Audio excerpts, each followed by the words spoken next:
Abin da kuke gani wannan shine famfon ruwa. Na san za ku ji shi kamar bai ba, amma ku yarda da ni wannan ba zai ɗau lokaci ba. Saboda wannan famfon da kuke gani yana daga cikin ɗaya daga cikin dubu wanda aka yi a ƙasar Armenia. Mutane sun kashe kuɗi wajen gina wannan famfon saboda ba sai ka sayi ruwan jarka ba, haka ba sai ka kashe kuɗi wajen sayan ruwa ba. Ruwan yana da tsafta a ko'ina a ƙasar, daga mutane har zuwa ga dabbobi. Sha ka tafi.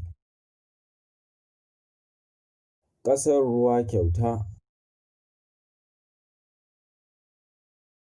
A yadda suke faɗan wannan shine fulfulak.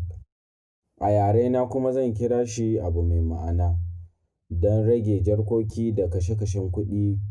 Daga abin da na koya kuwa shine a wannan famfon ruwa kyauta. Wannan shine minti ɗaya. Sai mun haɗu gobe.